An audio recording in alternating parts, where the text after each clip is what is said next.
I don't know if you guys have been following a certain Jonas, who is also a Ghanaian. He's very popular on social media nowadays.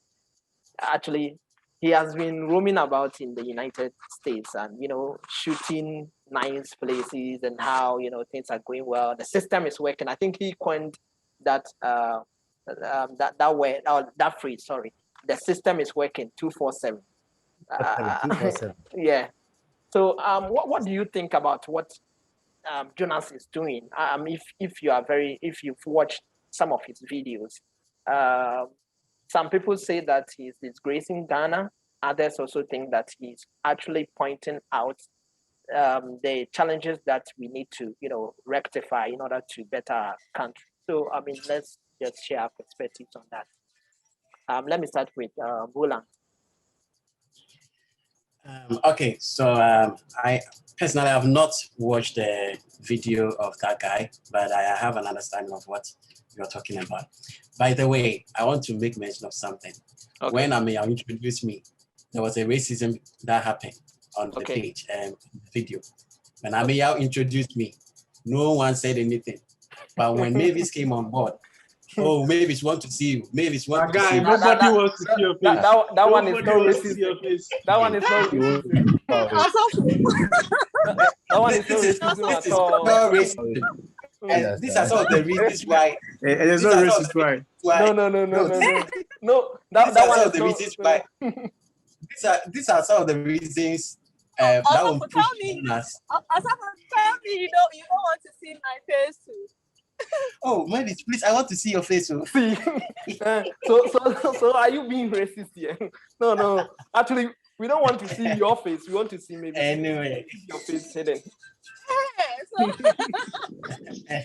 All right. So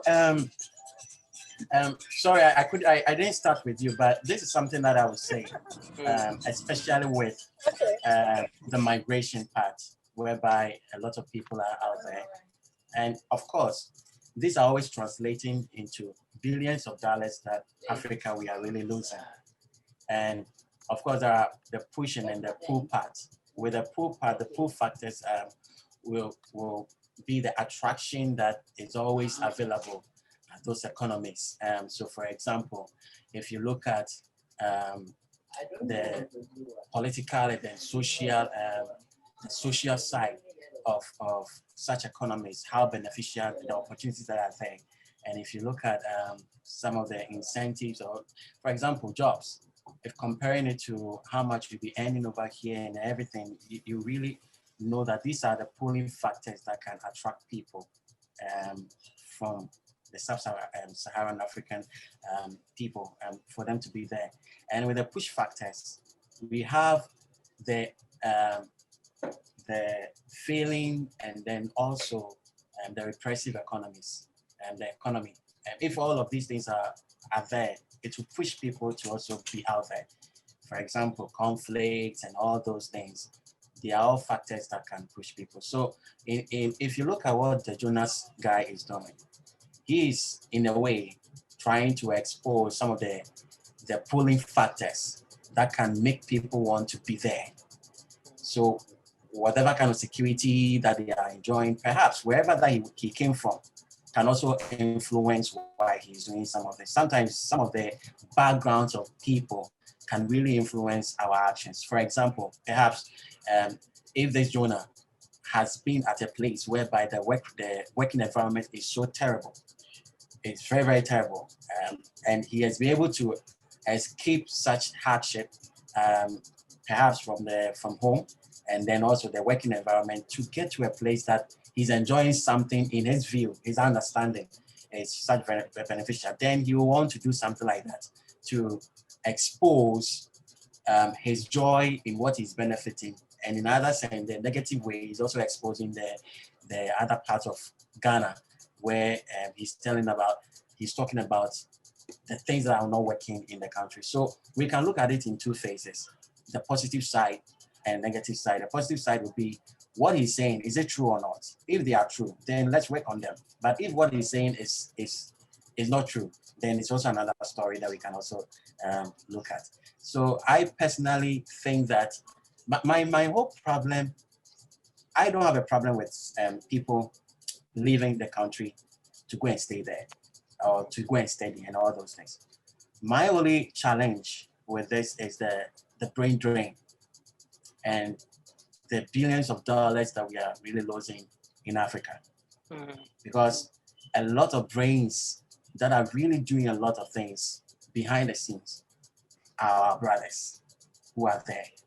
And majority of the people, most professionals in Africa, most of them always migrate to other countries, and we lose billions of dollars. So for example, an oil-rich economy like Gabon, now they have to really now bring in international entities, and they will also be bringing in their workers to occupy the majority or the main offices. So personally, I will be looking at it from the perspective of business.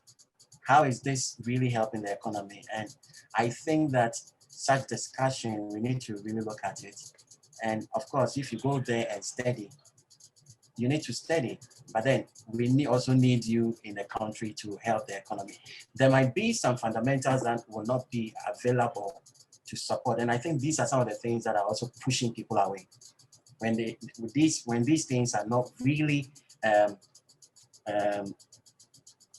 tightened to pull people back into the country, then we'll always be having this particular issue. We'll be having this particular. So the gaining countries, that's the Europeans or those foreign countries, they are gaining a lot from the brains that we have in Africa. So there's something little I can say. All right. Mavis, what do you also have to say about it? Mavis, can you hear us? Okay, we'll wait for Mavis. So as we wait for Mavis, NY. Okay, I'm here. Okay, I Mavis can. is So you're asking okay. what I have to say about. Yeah. You've seen Jonas, if you know Jonas, the guy who is living in the United States and actually showing us how beautiful the United States is. Moving from, I think, state to state. I think at the other time he was at New York City and showing us all the things that are happening there, saying that the police are our friends and all that, and then telling the world how probably, let me put that, let me say, how our leaders are not helping the country and how not beautiful this country is. Actually telling the world the negative aspects of the country, of Ghana. What do you think about it? So you want to find out if what he's doing is right or is good or is how it's helping us or something? Yeah. I mean, your perspective, because people have criticized him. To him, he is doing that to, actually put our leaders on their feet to work. But people are also criticizing the fact that he's only portraying the negative things about Ghana when we have, some positive things that he can show to the world. And he's only talking about the negative things and telling us how beautiful other countries are. Or let me say how beautiful United States is, and also telling us how the system is working there. But he's not actually telling the people how the system is also working here in Ghana. In fact, in the first place, is the system even working here in Ghana? The question should even be, are there systems? Okay, so systems? Let's hear you. What a shock. Okay, so well, I don't know. I'm not against him or what he's doing or also for it. So I should be neutral, and I'm giving my views on a neutral basis, and my views are representing myself and not anyone else. So this is what I think. Not everybody can showcase the good or the good things which are in Ghana or the good things in Africa. In that same vein, not everybody in the diasporas will also showcase the good things happening there. We also have some bad media or publicity about countries that we think are best or are perfect and all that. So I don't criticize him for showing the other side of Africa or Ghana. Indeed, I asked whether the question should be whether there are systems or not. I don't even think there are systems. in place here. If there are systems, then the work would be easy. Enforcing it or getting people to abide or getting things done would be much easier. But we all seem to be traveling, admiring cities or admiring countries, and we come back and we don't even know where to start from. Even when you think, oh, what can I do? So I traveled, I learned about this or that. I want to try and do or emulate something similar in my country, but you don't even know where to start from.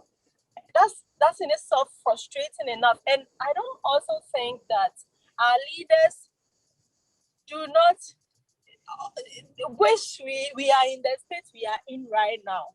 I don't think that's what they wish for. I'm sure they also travel. They see the beauty of things happening, and then they also wish their countries were in a similar situation.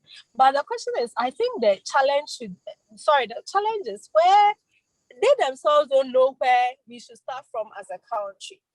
And so I don't know.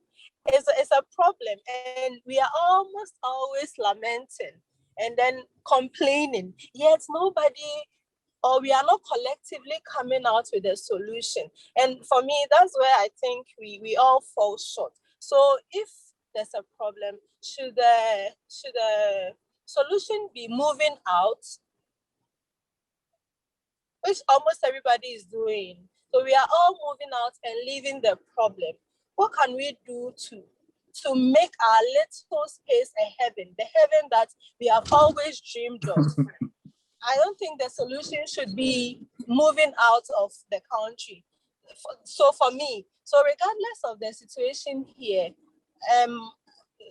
some people like myself, even if where we are, Ghana was a hell, we would still want to be here and look at how best we can help better. Maybe our contribution may not be significant enough, but the issue is when everybody also has that mindset and we all try working towards a common goal, one day or someday somehow we may reach a solution. And so I don't know if I'm making sense, but this is my little take on it. All right. So let's listen to Eben. I think he's back. Eben. Please, is my audio better now? Yeah, I think it's now boosted. Okay. Okay. Okay. I think we've gone ahead of what I wanted to say earlier. So maybe just to chip in, I think not everyone lives because they want something better right at the beginning. But after you leave, you definitely enjoy those things. And then sometimes it becomes difficult. You ask yourself, when I go back home, am I still going to enjoy those things? Sometimes it's not that they don't want to come back home. Now it's time to actually come back. And then the question is, when I go back home, am I still going back? It's like you take 2 steps forward and then suddenly you have to go back, and it's like you are taking a step backwards. So sometimes it's not even the will that they just want to leave and then stay out there for the rest of their lives. But they go out there and the opportunity is there. So why not take them and go ahead and make yourself better, whether school-wise or whether it's a job. And the thing is, sometimes, like personally, I just came to study. And yeah, just like she was saying, we all want to try and contribute to make Ghana better. But the fact is, not all of us can really better ourselves only in Ghana to make Ghana better. There are people who also need to go out there, make themselves better, so that they can also come back and make Ghana better. So I just hope that at least, no matter how long we live out there, we are able to be encouraged to come back and then help make Ghana better. But in reference to the guy's videos, I've been watching some of them. I think everyone, like she was saying, everyone has a different target area. If there are people who are really interested in projecting the positive that Ghana has, I think that they should go ahead and do that. But it doesn't take away the fact that there are some basic things that our attentions really have to be drawn on. And I'm particular about the health sector, especially currently. And there are some things that I've seen recently, and I'm asking myself, like, can't we really do some very simple, basic things to improve some of these things? Meanwhile, sometimes there are some things that we really focus on and use our monies for. Not that we don't have, we have the monies, but we don't focus on some of the basic things to provide for our citizens. If they run out there, then we still complain that people do not value labor. But there are some things that should be done for the basic Ghanaian, the average Ghanaian. Comparing it to China, sometimes we really look down on Chinese and we say because they are having a communist government and so they're controlling their media, they're controlling their people. But the fact is, on the ground, the average Chinese might not earn much, but the money that he gets can afford a lot of basic amenities for him and his family. Let's look at an average Ghanaian. How much does an average Ghanaian have? What work does he do? Is he able to provide for his family? Is it enough for him? I think that those are some of the things that make people want to experience what is elsewhere apart from Ghana. And when they get there and they realize it's there and they can enjoy it, it becomes difficult to come back home because it looks like you come back home and you've not earned much to really start your own business and be rich and enjoy. Then it becomes difficult. I think that's just my little input about All that right. topic. I don't know if you guys have listened to Dr. Sonibad quite recently. No, we are not. I No, want to have a bite. we are I not. want to have a bite at the Okay. Twene Jonas issue. All right. Okay. Yes. Yeah. The first problem I have with that thing that he keeps doing is that I'm pretty sure you have seen in some of his videos where he denigrates our race, and I've seen instances where he's even questioning whether the quote unquote the black man has any purpose in coming to the earth and making saying things like that. What's the use of saying those things? Why is it that the average African resorts to denigrating their identity and pretends as if there is any solution in that? Who raises a child by telling the child that the child will not amount to anything and that child amounts to anything? The point I was making before, instead of we as Africans sitting down to identify our problems and proffer solutions, we resort to blaming our identity for it. That's the easiest thing to do. It doesn't require you to think much. So is he really helping? What is the evidence of any change that has resulted because he went to record somewhere and said, has it brought any solution? And I've seen that there are a lot of people who clamor behind this thing because they also believe that they are inferior and they are incapable. And yet they somehow think that they have done something. What does it bring? You see, that's my problem with that thing that he is doing. And it's the easy cop-out, the usual blame the leaders. But we, the people, never want to admit our culpability in our problem. And so long as we always go about blaming the leaders, the problem will never be solved. We all ought to admit our role in the situation and how we can make things better. Mavis was talking about not being sure about how we can get solutions. We talk about the system working. Don't we know that the system works because there is data? That people know people's names, people know where people live.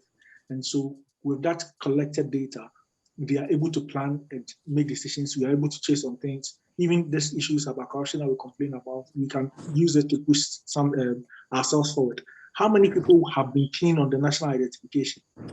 Have we been on the government and been on them, forcing them to ensure that that thing is properly done, that we actually have data? How many of us have been keen and have been active about the national addressing system? I heard a lot of Ghanaians denigrate that approach, that thing that we were doing. I came to Ghana and I was like, why are Ghanaians not using this? I hear where I live in the UK. There was one time that I put the Ghana GPS thing on. When I came to Ghana last year, I installed it because I wanted to use use it and see if I could use if the location thing was working, and use it to plan the events that I was going to organize when I came to Ghana. And I was like, okay, this thing works. It seems good. So why are Ghanaians not using it? Why are they not utilizing it? And then I came back here, I put it on, and it showed me exactly where I lived with clear images. Like, it was, I may be exaggerating, but to be honest with you, that is what I genuinely thought. That it gave me better images of where I lived than Google Map was giving me. So my question was, why are Ghanaians not utilizing this thing? Why do we say that, oh, I'm going here? So when you reach here, when you can literally use Ghana Post GPS to navigate and go to wherever it is that you want to go to. We have things that we could embrace and start using to help make the so-called system better. None of us is willing to do the needful. In fact, we will criticize the things that could help us get solutions. And then we turn around and say that it is the leaders. Forgetting that the leaders come from us and their attitudes and behaviors are a representation of us. They don't drop from the skies. Okay, what roles are we playing in ensuring that we address this? So for me, it is easy. It is easy to go around and record the best of places. I've even seen videos where they are contrasting the very best. I've seen videos of people showing fountains in resorts and the best of places. And then they take videos of the worst of situations in Ghana, flooded areas. And then there's this funny guy who has this and is laughing and all of that. It's funny, but it is also destructive. You get it? So if you're going to record something, the best situation in America or in elsewhere, why not also record the best situation in Ghana and compare the two? That'll be some useful comparison. You get it? So why is it that when Texas flooded and all of those things were happening, he didn't record that and compare it to flooding in Ghana? It's the mindset. If you think you are inferior and you're incapable, you're not going to provide no solution. You're just going to complain. That is why a lot of Ghanaians are professional complainants. We are a group of people who expect the most from the government, but pay the least of taxes. We will not get solution when we continue living that kind of mindset. And you see how his popularity is evidence of the mindset of the average Ghanaian, and we will not get anywhere. With that way that we think, we won't get anywhere. I promise that. Until we realize that we have a role to play in this, how do we actually sit down and have an intellectual discussion on how we are going to find solutions? I've had multiple discussions with colleagues of mine here back in Ghana on how we can find solutions. And what we do realize is that almost every time that we seem to think through things, the solution is not as easy. Things are a little bit more complex, and it requires a lot more effort from all of us deciding that we are capable of finding solutions, but it's tough. So we have to make some tough decisions. That is what a lot of people are not willing to do. And that is why people like him is able to get the clouds that he gets. But for me, anybody who goes through that process and says that, oh, I'm saying this because it will push our leaders, it won't push any leader to do anything. Forget about it. If those leaders would change, it is not these videos that will change them. It is us, the people, understanding what we need and pushing them to do what we need. There are certain things that we need to realize that they are important for national development. And we must all help push pressure on government to do them. The national identification is one of those things. We need to ensure that it is done and done well. National addressing, it's being tied to where we live, and all of those things being put together to link it with our social security and all of it. That is how the system can begin to work.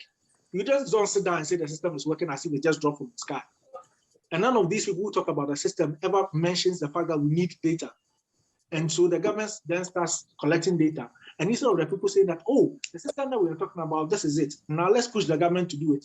We even turn around opposing it or denigrating it, laughing about it. Then the government then forgets about it or doesn't put the needed effort into it, because politicians are politicians everywhere. When you show interest in something and you make it, I'll vote for you or I'll vote for you based on it, then they take it serious. Do you get it? So maybe I've overtalked. I've talked more than I was expecting to talk. But Please, I can don't I think can you I are add, talking. can No, I it's add okay to something? ask them.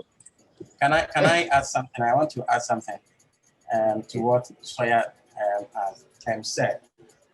You know, like it's a contribution. It's not just an addition. I think that I understand what Soya is talking about, but we also need to understand that it is not just only one side. It is from both sides, because there have been so many evidences whereby the people. So unfortunately, we are talking about a system working. And the system is not just one part as a people. It also includes those people who have come out of us to be leaders. And if these leaders do not have the leadership quality, or they don't have, you know, there's a problem. There's a huge problem. Archbishop Duncan Williams made mention of something. He said that the most people who always hate a government to make sure to do the things that are right for the people are those people who are called lawyers, or the people who are loyal to the person. And because they are loyal, they don't employ the competent people. And this has been an issue. So yeah, there are times, there is this side whereby the people need to show this willingness to push the government or to push the leaders to do a lot of things. But there's also the other side whereby, which is very evident. And this particular part, we almost want not to talk about it, but it's a reality. It's a very strong issue. It's a very strong issue, especially in Africa. And so yeah, you were a witness to when we wanted to do something with Zambia. We did everything. The funding was coming, everything. But the leaders themselves, they decided they were fighting for who should be the project owner. So because of that, they halted the whole project. So there are some positions whereby when the political will is not there, it is not there, and you will do whatever you want. And this has been an issue from since, which we are all aware. So when a system wants to work, and the people are, for example, if the people want to let the system work, but because of the consistency of the failures and the lies from all these political figures, so it also gives an information for some of the people to say that, okay, so it's like, anytime I'm giving you money and you are not using it, anytime I'm giving you money and you are not using it, and you're always stealing from me, the next time you come to me to ask more for me, then I will have so many questions. So some of these questions, or some of these complaints, or some of these agitations, when they are coming, we need to break them down. Are these complaints or these agitations, are they so real? If they are so real, then how then do we make it up to form a particular solution? Because I also believe that there are always problems, and there are always solutions in problems.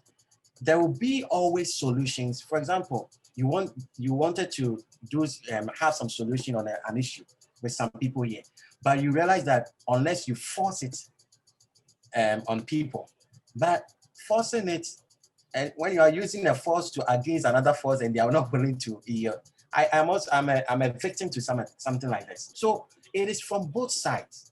It is from both sides. And if the political will is not there, and that is our problem. When IMF is coming, because of their mass, because of how, what I'm saying is, so when these foreigners who have the muzzle to bulldoze our government, when they come, then they're able to put some things on us. So for example, look at IMF. When we were in this kind of distress, and the economy was in the distress, and we went for the IMF law, they now decided to give some regulations and some strict regulations for us to follow. And now the government was willing to do that. But can you imagine that the people, is it so true that the people have never been complaining about so many issues that the government have been blind on them? So when the political will is not there, it is not there. And one ambassador told me that we have a lot of leaders who are not statesmen, and that's a problem. Roland, That's a problem. not to cut you. I just wanted to point out that what you are talking about are symptoms. And when we get to the symptoms, we can. I'm sure all of us have one thing or the other to complain about that we can point to. So for me, it's not, all of the things you're saying is true. It's true. I'm not going to argue it. I live in Ghana. I've come to Ghana several times. My family is in Ghana. I know when we are going to the civil service, for instance, and some of the challenges we go to. And like you said, we have been in projects that we have faced all of those challenges. I'm not by any means denying it. I want to ask, okay, so are we just going to sit there and say that, okay, this is how the leaders are, and so that is it? We end up being the people who vote for them, don't we? Okay, so how do we get them? Not that we are going to be silent, or not that we are, but I'm just pointing out that the issue is not just that because of the people. No. I never said that. No. I just want to highlight the other side, where most of us never talk about, because almost everybody on radio in Ghana is complaining about leadership. Whoever sits on there and then calls the people that one of our biggest problems, for instance, that we never want to really admit is the tribalism in our politics. Tribalism, yeah. And we don't even understand that it is part of the reasons why we end up having the kind of leaders that we have. And this pattern is quite consistent. In fact, it's a global phenomenon, but it is more pronounced in Africa because we have more tribes in Africa, and because of colonialism, how the British ruled. Because this thing I'm talking about is consistent in all British colonized countries. Anybody can put this to test. Go to Nigeria, go to Zambia, go to Kenya, go to Zimbabwe, go to even South Africa. And you see this consistent pattern whereby political parties are divided along tribal lines, and politicians play on tribe in order to persist or perpetuate or continue with the nonsense that they are doing.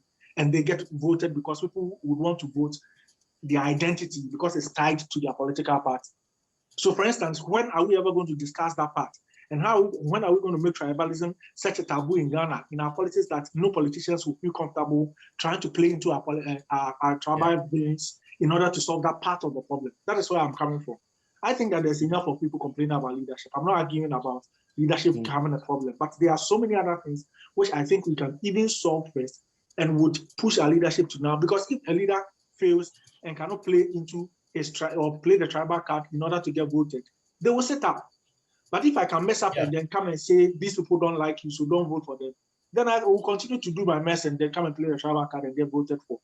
So that's where I'm coming from. It's not that I'm denying the other problems you're highlighting. Yeah, I understand. So now the solution, that's why we have some voices. We have some voices. Some of the voices is, the major voice is one, the media. But now there is also another problem with the media. Now the media is also aligned to politics. Majority of them are aligned to politics. So at the end of the day, and there's one thing that Kwame Sefa does, when you toe the line of those kind of tribalism and all those things, he will just shut you down. But there are also and Ameya is on the line. There have been issues whereby after doing something, then you will get the kind of backlash from the public. And it's not like the public, so it's like the public have been fine-tuned to a particular system that they are forced into. So this whole issue that we are talking about, it also comes back to the issue of whereby when there is this kind of a pulling factor from these economies, then they'll also be fanning it for a lot of things to be going on for a very long time. Let me take, for example, this Central African Republic. We might think that it's just the locality, it's just the people, the citizens that have caused these things, but it's a power play. It's a power play from outside, because they know their benefits of whatever will be happening in conflicts. They know their benefit when all these chaoses are happening. And Gabon had an issue recently where there was going to be a coup. There was a power play behind. And it was all because to have a lineage into the oil. So it is not just about, I'm just adding up that it is not just about the citizens and also the leaders. The leaders are majority, they are a big problem. But the power that is also affecting we can just look at it like, okay, they have so many kind of pulling factors to bring people into the country, but it's not just that. It is just to be able to make sure that we rely on them, we depend on them. So however it will happen for us to depend on them, they will do it. And it comes back to invoking a lot of things in the system so that the system will not look stable, so that you can still get that and take advantage. So there's a whole system over there that is trying to break the system that we do have. We love to have such a system like in UK and all those things, but we can only pray. We can only pray. And if you have families that are corrupt, when we have families that are corrupt, these are the same families that will also be out there. And that's why it is always important for us to be praying for the country that we are in, because we want the best. But the people who are leading, I recently heard something, but we can't share, but it is unfortunate, but we can pray. Before anybody comes in, can I talk on the Twene Jonas issue? Yeah, NY, before you come in. Mavis, let me say hi to Mavis. Please. Hey. Roland was just complaining. Roland was just complaining about that racism. It's racist. It's good to see you, Mavis. Roland says it's racist. Sorry, I said that to me. Why would that be? I mean, that's an error. Put your camera on. All right. So please, I want to introduce Jesse. He's here. Jesse, can we see you? Okay. All right. Okay. You might actually work on mine because I'm trying to use the video. It's not working. Who is talking right now? Jesse. Okay, Jesse. Okay, NY on Jonas. Yeah. Before Jonas, Mavis. Hey, NY. It's good to see you. I feel love. It's good to see you too. So you see, I think that the Twene Jonas issue, I think somebody mentioned earlier that he's speaking his experience. Maybe this is what he knows. And sometimes there's some statements that he makes on there is very, very subjective. Because when he says that maybe he's talking about that particular city, because even in the US, people do things, the government in different cities does things differently. So maybe he's talking about a particular city. It doesn't mean that everywhere in the US is like that. Yeah. No. And he's also a businessman. You shouldn't forget that he's a businessman. All the content he's generating, to me, it's content generation. He's generating content for his business. People will go and watch. People will comment. So I want to. That's he's working at. He will do more. Everybody who's following him. Business. Exactly. He will do more, even though he may or may not know certain impacts that may go wrong here and there. But he's getting the response. He's getting people give him some information. So he will do more and say more things. And sometimes he insults. I mean, I'm not a fan of all those insults. Sometimes he tries to be funny and then all this. To me, I see as a business person creating content. At the end of the day, it can pose a problem, like Soya said, it can pose a problem to not focus on solutions, but focusing on problems. Okay. But sometimes we can also find solutions in it, because some people don't know how certain systems are working properly in certain fields or certain areas. It doesn't mean everything is working here in the US, trust me. Many things are not working right here. But at least the part that he shows, at least it gives people the idea of what they also want to pressure the government to give them something. Because sometimes if you don't know that there's something good out there, you wouldn't be able to point to and say, I want this. The reason why you know that your favorite food is fufu is because you were given fufu to eat before. That's why you know that, oh, this food is nice. That's why it is my favorite food. If you never tasted it, you can't say my favorite food is this. If you never tasted ice cream, you can't say my favorite food is ice cream because you don't even know what it is. So yes, it may be a problem that Soya has identified with his style of doing things. But I think we can even find some positives out of it. He may not be in there. His motivation may be business. It also may be that he's helping. It also may be that he has his own way of doing it. It could also be very chaotic, like he's not helping anything.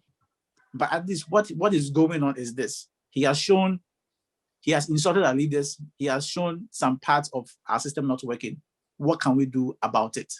That is my question. What can we do about what he has done so far? He has pointed out certain things that is working properly here. How can we replicate those things, not just dump it on us, but how can we replicate it to suit our system, to make it work for us? So that is, to me, that is a question that we as a society should, at least some people know about some of these things, but majority who haven't traveled or haven't had the opportunity to see certain things don't even know that some of these things exist. So they go like, okay, this person has said this one exists, how can we replicate it? Is this possible? If it's not, then we forget. But if it is, we pressure our leaders to get those similar things or to suit our system to make it work for us. So that's my 2 cents on Twene. I think personally he's a businessman who is getting his money. That's all right. That's my opinion on him. Jesse, before Kwame, you come in, please let Jesse introduce himself. Jesse. Introduction. Hi guys, how are you guys doing? Yeah. Oh, Mavis. Hey, Jesse. Hello, Jesse. Jesse from Wakushia. As also identity. All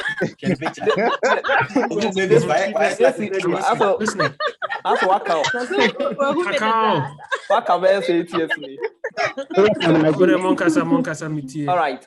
So Kwame, you wanted to say something? I think Jesse is back. Oh, yeah, I'm back. Yeah. Now, Kwame, you were asking a question. Yeah. We're talking about Jonas. What that Jonas is doing. Actually showing the world the negatives about Ghana. I wouldn't really say the negatives. I think when I put it that way, it sends a different signal. I think I would just say that. Yeah, I think I would just say that he's just showing, the reality of Ghana. Just a part of it to the world, for some correction to be made there. So that's what we are discussing. And some also think that what he's doing is graceful. When it comes to showcasing Ghana, marketing Ghana to the world. Because if you take, for instance, the president's year of return, it was supposed to market Ghana the right way, in the right manner. So if we have somebody like Jonas, let's get like 2 or 3 people like Jonas doing the same thing that we are doing, but in a positive manner to market Ghana. I think Ghana will go far. But he also thinks that bringing out the other aspect of Ghana will put our leaders on their toes for them to work. So that's what we are discussing at the moment. And if you have your take, personally, I don't think he's doing a bad or a good thing, in the sense that when we all look at it, we all coming from the same place, and we all know what goes on down there, right?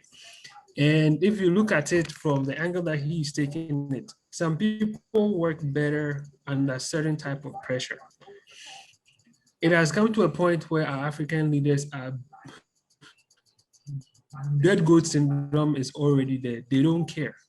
You can, okay. But at the very moment that people start coming out, people start seeing what actually is going on the ground, people then start to, hey, he's doing something bad. Why is he insulting our leaders? The person is, you cannot insult elderly people and stuff like that. But to me, I don't think he's doing so much of a bad job doing that. But at the end of the day, I think it should have a little bit of intellectual property to it, where you also say, okay, this is what I've seen here. This is a negative part of it, but this is how you can solve it. So even with him doing that, he can actually also bring people on board and be like, hey, this is how these people started it, and this is where they've been able to get to. But in the end, I think our political leaders in Ghana, the dead goat syndrome is too much, because there's no checks and balances for them, right? There's no checks and balances for them, because at the end of the day, if I support you to come to power, I expect you to give me my money back or my support back in whatever contract that you're going to give me or whatever, right? So that consistent cycle of corruption is always going to be there. If we don't put checks and balances in there, then you know that all this thing is going to keep happening. I mean, I hope my point is valid, but that is how I think about it. Okay, thank you. Kwame. Okay. See, this Twene Jonas guy, right? Well, if you are broke, how easy is it to know that you are broke? If you are broke, you know you are broke, right? But to get out of being broke, that is what the issue is. So if you go about telling everybody that you are broke and you are still hungry and you can't find food to eat, you're not able to get money to put in your pocket, then what exactly are you doing? That is what this Twene Jonas is doing. He's just going about telling everybody what the problem is. And it's not like we don't know the problems. We know them already. But he's not doing anything different. Everything he's doing, he's just telling us what we already know. And because a lot of Africans, like Toya was saying, we dwell, it's like we dwell on the negatives. If there was somebody doing videos highlighting or talking about the positives that are happening in the country, I bet you he wouldn't get a lot of followers like the way Twene Jonas does when he's talking about the problems that are in the country. It's because the mentality that we have in this country, in this our head, it's so easy to get attached to negative things. We are so quick to find problems rather than find solutions. We are too quick to identify what is wrong rather than finding a little light at the end of the tunnel. We always want to talk about gloom and not the illumination that is somewhere. We don't want to talk about that. That is what our mentality is. This is what we need to change, first of all. If we're able to change this thing about dwelling so much on all the wrong things and not find the one good thing that can give me a lot of energy enough to want to do something better for myself, then we will keep on sitting in the dark. We'll keep on sitting in the wrong, and we'll keep on complaining about all the wrong things happening, and still nothing would change. That is what this Twene Jonas guy is doing. He keeps talking. I mean, if you go to Madison Square Gardens and you are shooting the streets in front of Madison Square Gardens, who doesn't know that place looks, who doesn't know it is beautiful? If you are walking by the streets of New York and you're telling me that... But we have Dubai here in Ghana. But if you are telling me that glass on Chefom, really, what are you saying? I will also take you to East Legon. I'll take you to Airport Residential, and I'll tell Dubai, you that don't go far to Dubai. Dubai, switch on the lights. Look at all these beautiful houses over there. What are you talking about? This what do you call it? You're talking about like when what do you call that guy? Aquano living legend for now. If you are talking about roads, Kweku chains. If you're talking about roads that are bad in the country, or you are comparing our bad roads to good roads, then just show you just this what do you call it, Pokwasi interchange they are doing. If you take a drone shot from the top at night, the road looks beautiful and it's not even done yet. So I can also be able to show you places that are doing very great. But the thing is, as bad as our mentality is, we are quick to talk about all the wrong things instead of finding the one good thing that would give us the energy to want to do better. And that is why we are not moving forward. See, there's this guy that I didn't even want to mention his name. I can mention his name, Bulldog. See, I worked with Bulldog in Charterhouse, and this guy doesn't have anything good to talk about Ghana. Like, the guy would literally tell you that and this is him, somebody who is opinionated like Bulldog, is telling you that the white person is better than himself. And he's happy talking about that. Like, he thinks that the average white person or the average person living outside of Ghana and living in Abroche is better than him. So he goes to sit on radio and trying to correct Akufo-Addo, trying to correct all the ministers, telling them what they should do. Meanwhile, I think that somebody else somewhere is better than you, but you're not even proposing any better solution. You see, my thing is, Ghana, we have problems. And it's true, we know that we have the problems. But it's not all gloom. Fortunately, most of these, like 90% of these leaders that we have in this country, they've all traveled outside. Some of them schooled outside. They lived outside before they came. So they have seen the systems that are working. You think that they don't know that the systems work over there and the systems are not working here. So what new thing is Twene Jonas going to tell them that is going to make them do something better? They already know. They already know that there are some nicer systems there, and there are crazy or bad systems on this side that they need to fix. But unfortunately, they get in there and they get corrupted. That's why Jesse was talking about checks and balances. If we are able to put proper checks and balances in the system, some of these things will be checked. But as Semnene said, we are not doing that, and we keep on dwelling and talking about all the wrong things. Sometimes I think if we are able to find one good thing that is happening in the system, that can be energy enough to want you to do better, but so be a person about what is wrong there. Actually, we can all talk about that. As for that Twene Jonas guy, I don't even want to give him attention because he's not worth it. Everything he's doing is just to build clout for himself. See, he released a song with somebody and he's promoting it.